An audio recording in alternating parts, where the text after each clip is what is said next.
They laughed when he walked out, laughed at the gray hair, laughed at the wrinkled suit. But 90 seconds later, no one dared to blink. He looked misplaced. Not lost. Misplaced, like a photograph tucked in the wrong book, or a song played on the wrong radio station.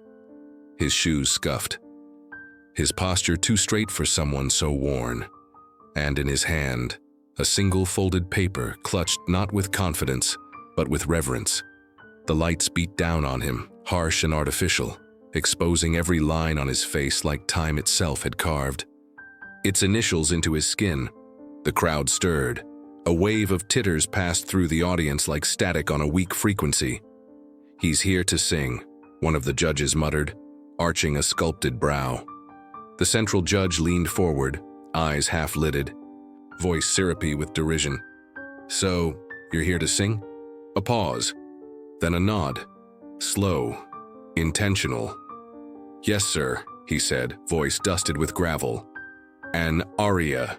There was a cough, a chuckle, a scoff from the second row. The judge with the manicured fingers rolled her eyes. "An aria. Well, that's ambitious." From the shadows behind the curtain, a stagehand whispered into a mic. "Prep the buzzer, this'll be quick." Phones were already raised. Screens blinked alive with live streams and captions like, "Watch Grandpa crash and burn," or "Opera or nap time." Still, he didn't flinch. He unfolded the paper, smoothing the creases with a kind of trembling devotion. Then he looked up, not at the judges, not at the audience, but through them into somewhere else. "I once stood on a stage," he said, barely above a whisper, "on the night before she died." His voice cracked, not from age, but from memory. "I still remember her in the front row, smiling through the pain. She wore blue, her favorite, even when the chemo had taken her hair." Silence, not respectful. "Not yet." A sharp whistle broke through the quiet, a mocking note. A judge's hand hovered over the golden buzzer, fingers twitching. The old man's lips didn't move, but something behind his eyes shifted. He didn't come to impress them. He came to remember her.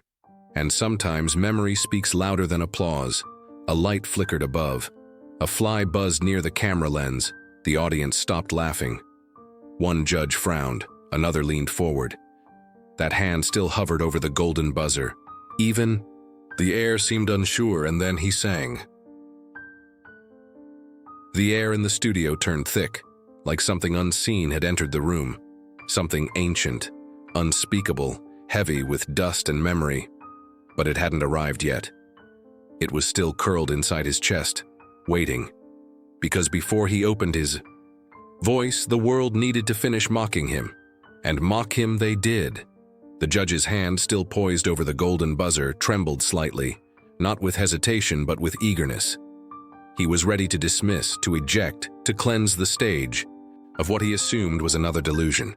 The buzzer sat like a trapdoor under Thomas's feet, hungry and waiting. In the audience, a young man cupped his hands around his mouth and shouted, "Bring out the dancing cane, old man." Laughter again. Loud now, brazen. A woman leaned into her friend and hissed, "Is this still a talent show, or did they switch to hospice karaoke?" Another whistle. Crueler this time. The camera cut to a teenage girl, eyeliner sharp, lips curled with amusement.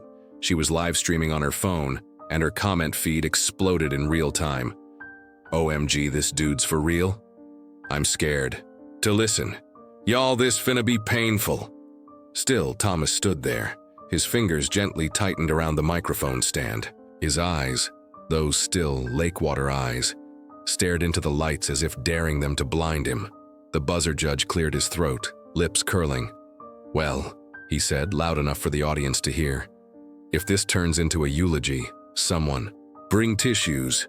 More laughter. But the others, one by one, were falling silent. There was something strange about the man's presence. Something out of place, yes, but also rooted.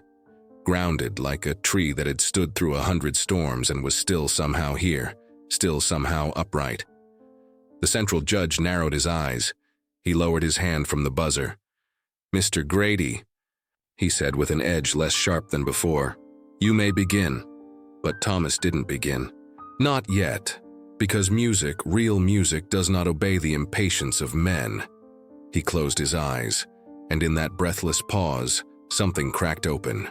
A small boy in the audience stopped chewing his gum. A woman near the back shifted forward, elbows on, her knees. Even the buzz of online comments began to slow, as if the collective snark had lost its rhythm. The lights dimmed a fraction, perhaps by accident, perhaps not. Shadows fell more tenderly now, and for a moment time bowed its head. Thomas inhaled, deep, slow, like pulling breath from the bottom of a well. Stillness. A hum, so faint it could have been imagined, trembled through the air. A flicker of movement. Above, an overhead spotlight twitched as if startled. Even the judge's hand over the buzzer froze. And then, he opened his mouth, but no sound came. Yet, another pause, just a sliver of it, a fraction too long for comfort.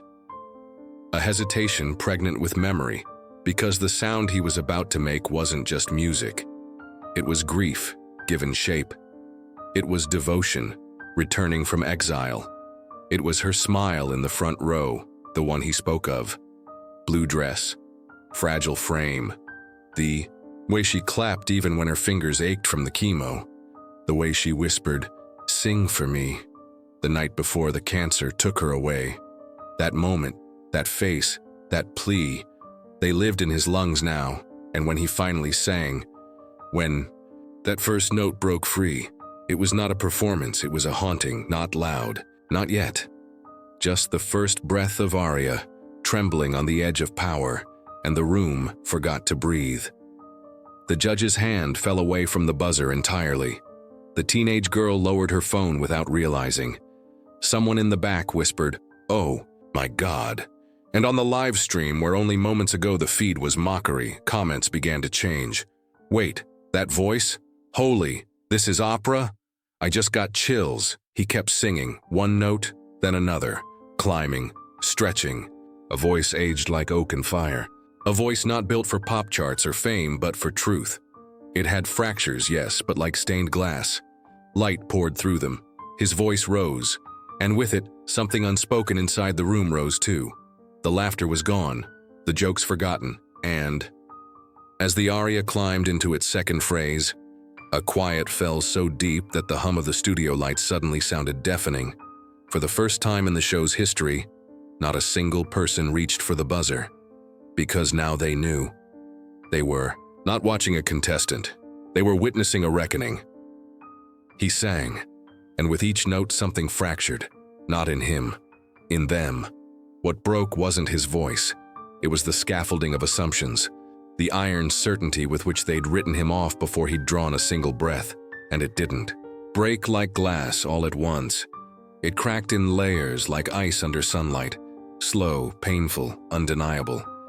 The aria he chose, Di quella pira, from Verdi's Il Trovatore, was not gentle. It was not polite. It was not some mellow ballad that could be chalked up to nostalgia or sympathy. It was fire. A battle cry in operatic form, a tenor's mountain, and he scaled it without apology. His voice roared out not with the smooth perfection of youth, but with the authority of lived pain. There were grains in it, as if the notes had been carved by decades, yet every pitch landed, like a hammer on steel, perfect, raw, resounding. The first crescendo tore through the studio like a storm breaking through stained glass. A camera operator, seasoned, used to celebrity tantrums and pop singer meltdowns, forgot to zoom. He just stood there, mouth slightly open. On the judge's panel, the youngest one, the one with the rehearsed smirk and carefully tousled hair, lowered her clipboard slowly. Her mouth parted in disbelief. Her eyes glistened. The central judge blinked twice, as if shaking off a spell. Then leaned forward, elbows on the table, watching, no, listening with the kind of stillness only reverence brings. On the live stream, hearts began flooding the screen. The comments section, moments ago a cruel chorus of mockery, shifted. "Why? Am I crying? My grandma loved this song. She died last year. This feels like her. That's not just a voice, that's something else." Thomas never moved. He stood rooted, spine straight, hands steady on the microphone as though holding on to the edge of something sacred. His face was calm, not blank, not stoic. Calm, like the eye of a storm. Like a man no longer singing to the living but calling across time. Each line of the aria built on the last. Volume, power, anguish. The climax approached. There was no accompaniment. No orchestra. Just his voice filling that hollow space with more color, more emotion than any background music ever could. Then, that note. That impossible, suspended high B that so many tenors avoid or fake. He didn't. He hit it. Full. Clean. Piercing. And he held it, not for show, not for effect, but because the note belonged to him. Because it had waited for him for decades, locked in his chest since the day he buried her. That single note lasted longer than any breath should. Long enough for one judge to press her hand against her heart. Long enough for a man in the third row to stand without knowing he was standing. Long enough for every cough, every rustle, every shallow breath in the entire studio to fall into absolute cathedral silence. Then release. The note faded. The aria ended. He stepped back from the microphone as if exiting a confessional, and still, no one moved. It was as though he'd opened a door and the room was afraid to close it. The silence that followed wasn't empty, it was full. Saturated with awe, shame, memory. A beat. 2. 3. Then, one person stood. Not a judge, not a producer. A woman in the audience, hands shaking, eyes streaming. She stood with both hands over her mouth. Then another rose. And another. Until the entire auditorium was on their feet. Without instruction. Without prompting. Without thinking. They stood not because they were told to. They stood because they had. The applause erupted like rainfall after drought. Sudden, uncontrollable, grateful. The sound was thunderous, yet Thomas didn't smile. He didn't beam or bow. He simply nodded, once like a man finishing a promise. Behind the judge's table, the central judge leaned back in his chair, blinked twice and whispered something that didn't reach his mic. The younger judge wiped her cheek. Even the buzzer, judge, once so eager, said nothing. He looked down, his fingers curled tightly into fists. Backstage, the showrunner whispered to an assistant, "Did we just discover someone? Or did we just get forgiven?" The clip was already uploading. The sound engineers sent clean audio to a satellite line before the last note had fully died. Within minutes, the video would find its way to millions of devices across continents, cultures, and time zones. But in that studio, in those 90 seconds that felt like lifetimes, something more permanent happened. Not just viral, vital. Because what they'd witnessed was not a comeback. It was not a second chance. It was resurrection, and no one, no judge, no troll, no cruel little comment box could buzz that away. The applause still trembled in the air when he stepped back. Not far, just enough to release the microphone. As if his voice, now spent, deserved to linger alone in that space a few seconds longer. Thomas Grady didn't look triumphant. He looked emptied, like a vessel that had been carrying something too sacred for too long, and had finally poured it all out. He lowered his eyes, and for the first time that night, exhaled. The standing ovation continued, but now it was softer. No longer explosive. It had changed. It was no longer for the performance, it was for what the performance had meant. Gratitude, disguised as applause. Healing, disguised as noise. From the panel, the central judge stood slowly. The smirk he'd worn earlier was gone, stripped off like paint under rain. He stepped forward, toward the edge of the table, placing both hands flat like he needed to ground himself before speaking. "Mr. Grady," he said, the name catching in his throat like something unfamiliar. "I owe you an apology." A hush fell again, not the mocking kind this time, but the attentive quiet of people who knew they were witnessing something rare, the kind of moment that could only happen live, and only once. "I saw you walk out," the judge continued, "and I thought I knew what I was looking at. A gimmick, a moment made for mockery. And I was wrong. He glanced briefly at his fellow judges, then at the audience. We all were. Thomas didn't respond. His face remained calm. Not cold, just quiet. A man who'd heard apologies before but never expected them. The youngest judge stood next. She looked 20 years older than she had 20 minutes ago, as if something inside her had been forced to mature. She walked around the table and stopped just in front of him, eyes red, voice barely more than a breath. "Where have you been all this time?" she asked, like a daughter meeting a long-lost. "Father," Thomas gave a small, tired smile. "I was working, fixing roofs, building furniture, raising my son." He paused, voice thickening and grieving, then softer. "I used to sing for her. When she got sick, I sang quieter. When she left, I stopped." The judge looked down, blinking hard. "And today?" she asked. He inhaled, looked back at the microphone as if it still held some part of her. "Today, I sang loud again." Backstage, the crew watched the monitors in stunned silence. One of the producers, a man who had launched Pop Stars and canceled half a dozen reality shows, shook his head. "We invited him to fill a slot," he whispered. But he filled something else. Online, the video had already crossed 1 million views, trending in 12 countries. The comments flooded in. "This man just rewrote what talent means. I made fun of him when he walked out. I'm so ashamed now. My grandfather died last year. I swear this felt like his voice coming back to say goodbye." The hashtags followed quickly. "Forgive me, Thomas." Voice of silence. "The aria that healed even." Celebrities chimed in. A world-renowned soprano tweeted, "That was not just an aria. That was atonement." A famous actor posted the clip captioned, "Not every hero wears youth, sometimes they wear time." And beneath all of it, the original live stream's most liked comment read, "He didn't sing for the judges.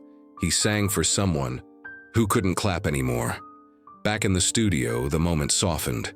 People were sitting again, breathing again. A different kind of energy had taken hold. Not entertainment, not excitement, but reverence. Thomas turned to walk off stage, but before he reached the curtain, he paused, turned slightly, just enough for the camera to catch his profile. He didn't look back at the judges. He looked up as if through the ceiling, through the lights, beyond the stage. And then he spoke. One line. Soft final. A whisper, but one that carried. "I don't need to win.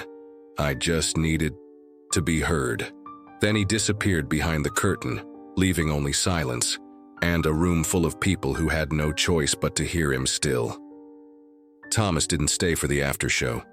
He declined the press, turned down the limo, and walked alone down a side hallway with fluorescent lights that hummed like an old radio trying to catch a forgotten frequency. But the world didn't let him disappear. By morning, the video had reached 12 million views. By noon, it had become a movement. People weren't just sharing it, they were confessing to it, leaving comments like prayers. I watched it twice before I realized I wasn't breathing. I sent this to my father. "We haven't spoken in 5 years. He called me. That man sang my grief. My wife passed last year. I didn't know I needed to hear that. Until I did." Television segments, news headlines, tributes from opera houses and TikTok stars alike. One article titled it, "The Day an Aria Silenced the Internet." Another simply said, "He sang her back." He received invitations from the Met, from Europe, from orchestras who wanted him as guest of honor, not for a tour, not for a career, just to honor that moment.